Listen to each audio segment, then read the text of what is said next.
আসসালামু আলাইকুম। কাচ্চি বিরিয়ানি নামটা শুনলেই কিন্তু জিভে পানি চলে আসে। আজকে আপনাদের সাথে শেয়ার করছি গরুর মাংস দিয়ে কাচ্চি বিরিয়ানির রেসিপি। কাচ্চি বিরিয়ানিটা সাধারণত মাটন দিয়েই বেশিরভাগ করা হয়ে থাকে, তবে অনেকেই আছেন মাটনের স্মেলটা একদমই পছন্দ করেন না। আর আমরা কিন্তু বেশিরভাগই গরুর মাংস পছন্দ করি। এটা সবসময় আমাদের বাসায় থাকে। চাইলেই সহজে গরুর মাংস দিয়ে কাচ্চি বিরিয়ানিটা তৈরি করে নেওয়া যায়। তো সহজ রেসিপিতে আমি আজকে আপনাদের সাথে গরুর মাংস দিয়ে কাচ্চি বিরিয়ানিটা শেয়ার করছি। তবে আপনারা চাইলে সেম রেসিপিটা ফলো করে খাসির মাংস দিয়েও কাচ্চি বিরিয়ানিটা রান্না করতে পারবেন। সো কথা না বাড়িয়ে চলুন তাহলে মূল রেসিপিতে। আজকের এই মজাদার কাচ্চি বিরিয়ানি তৈরি করার জন্যে প্রথমে আমি এখানে নিয়েছি গরুর মাংস। আমি এখানে 1.5 কেজি পরিমাণে গরুর মাংস নিয়েছি। আর মাংসগুলোকে বড় সাইজ করেই কেটে নিয়েছি। দেখে নিশ্চয়ই বুঝতে পারছেন আমি মাংসগুলোকে কী সাইজে কেটে নিয়েছি। মাংসগুলোকে আমি খুব ভালো করে ধুয়ে পানিটা ঝরিয়ে নিয়েছি। এখন এর মধ্যেই দিয়ে দিচ্ছি আদা বাটা 2 টেবিল চামচ, রসুন বাটা 2 টেবিল চামচ, দিয়ে দিচ্ছি জিরা গুঁড়া 1 টেবিল চামচ, লাল মরিচের গুঁড়া 2 টেবিল চামচ, লবণ 2 টেবিল চামচ, চিনি 1 টেবিল চামচ, দিয়ে দিচ্ছি টক দই 1 কাপ, আর দিয়ে দিচ্ছি বাদাম বাটা 3 টেবিল চামচ। আমি এখানে কাঠবাদাম আর কাজু বাদাম খুব ভালো করেই ব্লেন্ড করে ব্যবহার করেছি। আর দিয়ে দিচ্ছি টমেটো সস 1/4 কাপ, দিয়ে দিচ্ছি বেরেস্তা ভাজা তেল 1 কাপ, আর দিয়ে দিচ্ছি পেঁপে বাটা 3 টেবিল চামচের মতো। আমি এখানে পেঁপের খোসাসহ বেটে ব্যবহার করেছি। এইটা কিন্তু মাংসটাকে নরম করতে সাহায্য করবে। বাবুর্চিরা কিন্তু কাচ্চি বিরিয়ানিতে পেঁপে বাটাটা ব্যবহার করে। দিয়ে দিচ্ছি পেঁয়াজ বেরেস্তা 1.5 কাপ। সবশেষেই দিয়ে দিচ্ছি কাচ্চি বিরিয়ানি মশলা।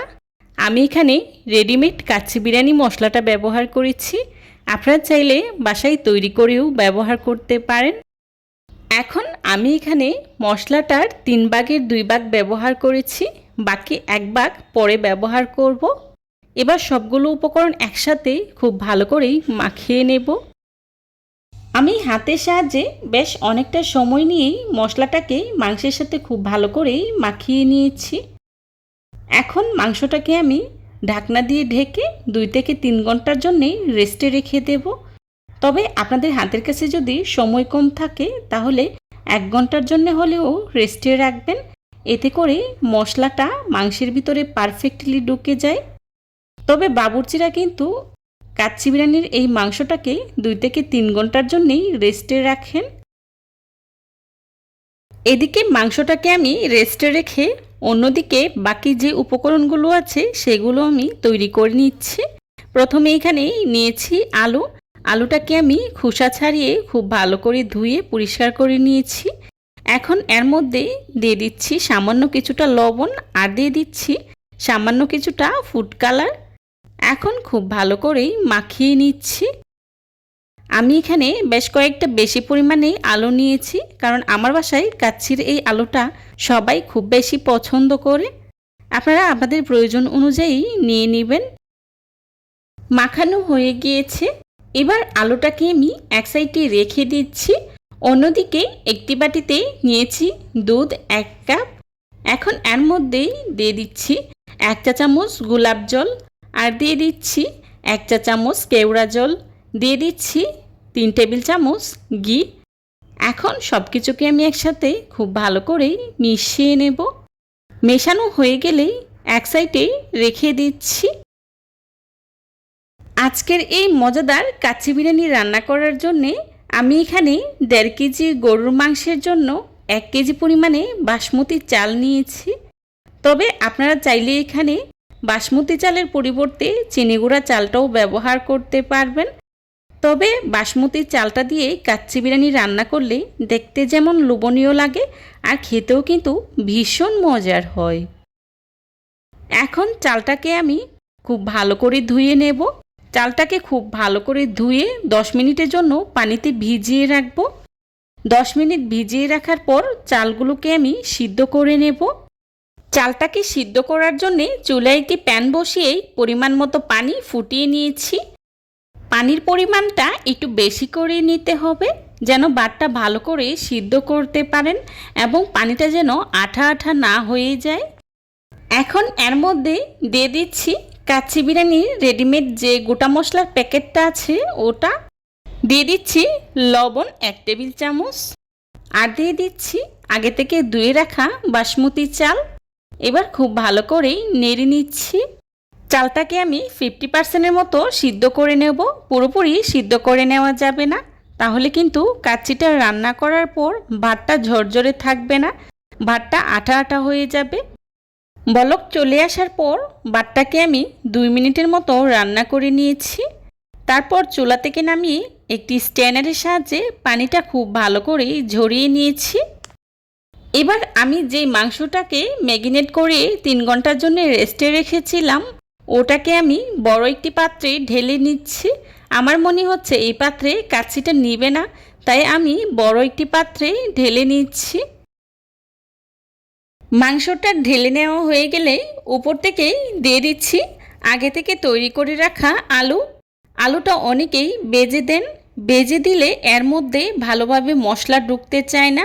আমার কাছে কাঁচা আলুটা মাংসের সাথে মিশিয়ে দিলেই খেতে বেশি ভালো লাগে, তবে আপনারা চাইলে কিন্তু আলুটা ভেজেও ব্যবহার করতে পারবেন।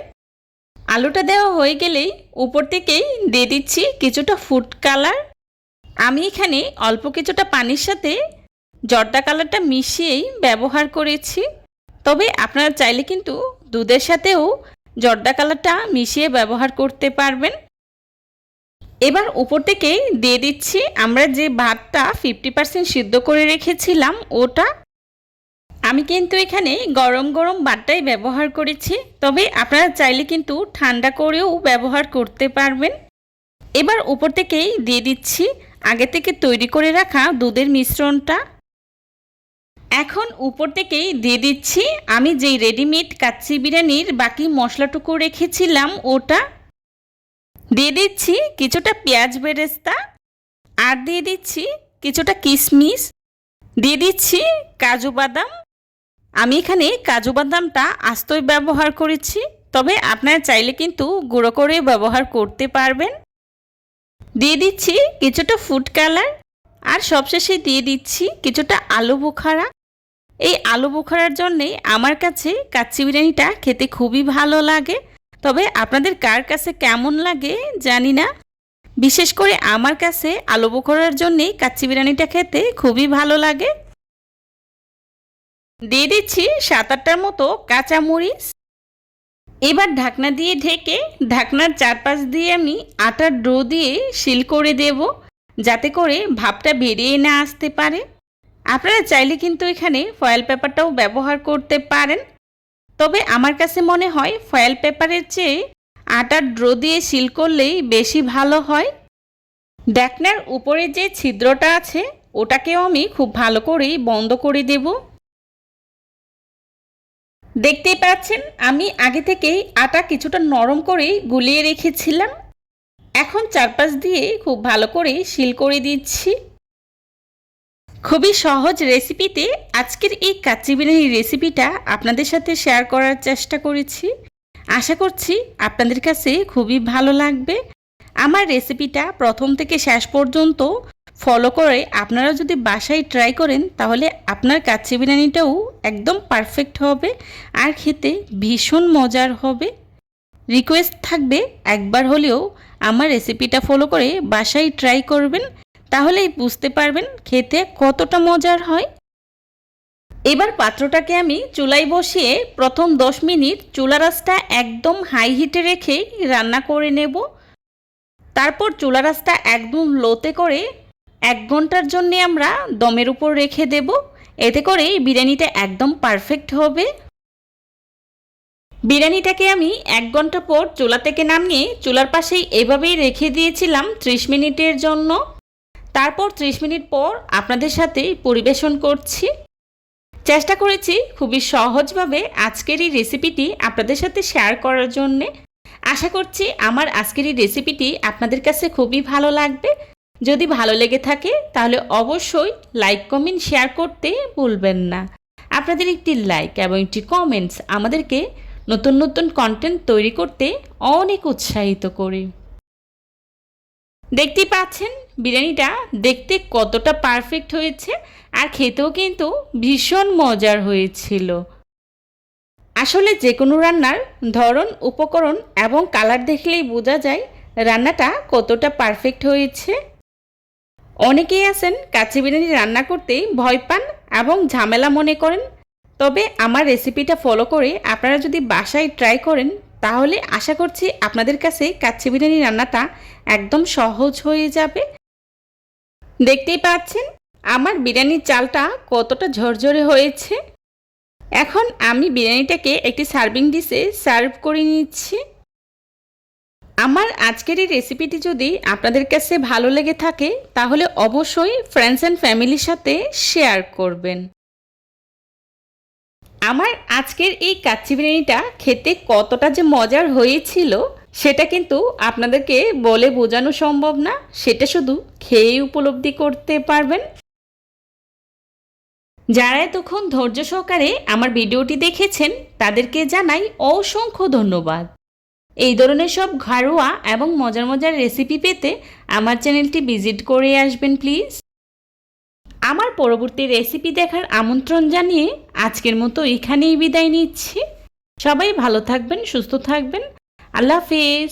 আসসালামু আলাইকুম।